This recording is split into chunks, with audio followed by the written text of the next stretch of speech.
hunting dragons were still as statues, ears back, cat's eyes watchful. Those that understood Norse were whispering in Dragonese to those that did not. One Eye, the revolutionary saber-toothed driver dragon, looked cynically down from the second to the left tower. Ha! Nice try, Hiccup, my boy, but trust me, humans are incapable of change. There were pigs with whips in the past, and there'll be pigs with whips forever.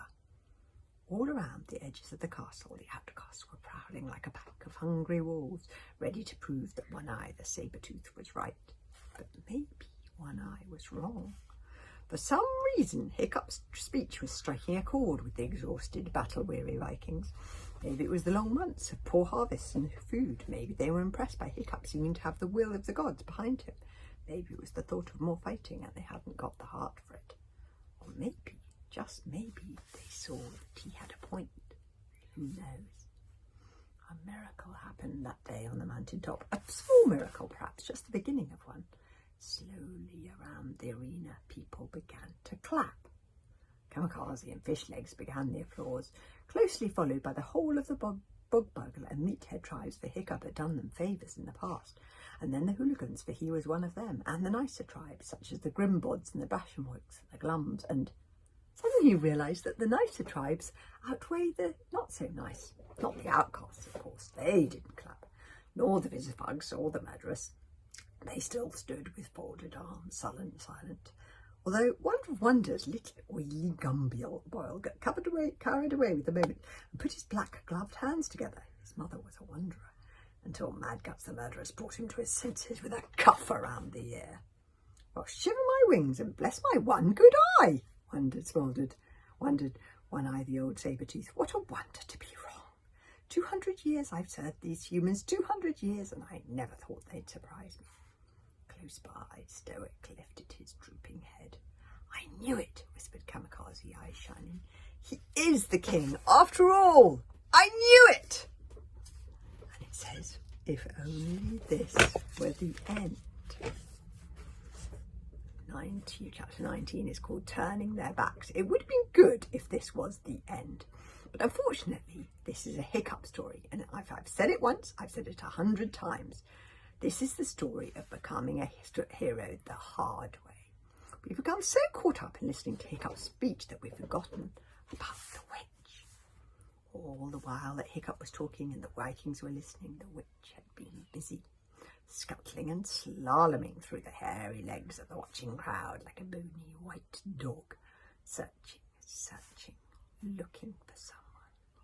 And she found him. Whisper, whisper, whisper. Snotlout's ear. It's all about timing, you see. That's what the witch had learned from her 20 years in the tree trunk. And on this occasion, her timing was impeccable. Just at that moment, when it was all in the balance, when it all looked like against all odds, that everything might just go right in the end. After all, someone threw a stone. Snotlout threw the stone, and Snotlout was an exceptionally good shot. The stone connected with Hiccup's helmet with a bright, clear ring. What's underneath the helmet?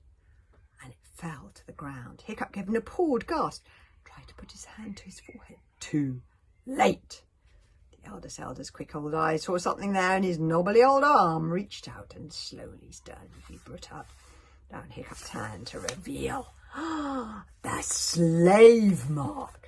You see, that was what the witch had seen earlier in the hut. Hiccup had done a wonderful job of keeping the slave art secret through over the years. But when Toothless crept under Hiccup's helmet in that moment that he lifted it up from Hiccup's forehead before letting it fall again, the witch had seen the mark that was hiding underneath. The slave mark was the ultimate mark of shame in the archipelago. It meant instant banishment from your tribe and a life lived forever in slavery. Crowd let out a cry of horror. The boy is a slave, yelled a murderess. No wonder he wanted us to free the dragon and the human slaves as well. He is a slave himself. Oh, you can find out how Hiccup got the slave work mark in How to Ride a Dragon Storm. We have been tricked, called out a busy thug. Roars of indignation and shaken fist. Silence, cried the eldest elder, his white beard all a-quiver, and he turned to Stoic aghast. How is it that your son has the slave mark? Surely you are not trying to foist upon us a leader who is a slave? Stoic was barely able to take this in. But But this isn't possible, Hiccup. How could this be? There is some mistake, surely. Hiccup put his hand up to his forehead again, almost as if he was hoping that the mark was not there. I was given the mark by the wanderers long ago on the slave ship when I went to America, explained Hiccup. He brought his hand down again. It was an accident, but there was no shame in this, Father. He had lost the goodwill of the tribe, however. It was all a question of timing. In that time, in that place, a person with a slave mark could never be a chief, let alone a king. Oh dear, oh dear, oh dear, sighed the eldest elder. This was all very confusing. Hiccup cannot be the king, ruled the eldest elder. He is disqualified because he has the slave mark. You then shall be the next king of the Wild West, Stoic, for you were the runner-up in the sword-fighting competition. Stoic should be banished too, came a hissing voice, and the witch Xanor rose, almost as if she was floating onto the platform. She held up her iron-tipped fingernails. These are surgeon's fingers, hissed the witch. What do we do when we meet a cancer, a tumour, or a canker in our body? She screamed. We rip it out. We tear it from our flesh so that the rest of the body may have a chance to live. So it is, sneered the witch, and she snuffed a little like a dog. So it is with the runts. What is the motto of the hooligan tribe, Stoic? Only the strong can belong, said Stoic, who had turned very white. None of you idiots know your history, do you? Purred the witch. Hiccup is the name given to runts in the horrendous Haddock family, isn't it, Stoic? Your son, the witch spat out the words as if they were an exceptionally nasty taste in her mouth. Your nasty, puny, odd little son was pronounced a runt by the naming dame, wasn't he, Stoic? You should have set him out to sea according to the law, shouldn't you? But you did not. Deny it if you can, Stoic asked. Stoic could not deny it. 13 years before, the naming dame had indeed pronounced Hiccup a runt. It was a private ceremony, so only he and Balanarama knew this secret. But he and Balanarama had wanted a child so very, very badly. They had argued to themselves that the naming dame must have been wrong. They kept their baby, and in so doing, they broke one of the most sacred laws of the archipelago. The hooligans had watched Hiccup growing up, watched and wondered why he was so skinny and ordinary looking.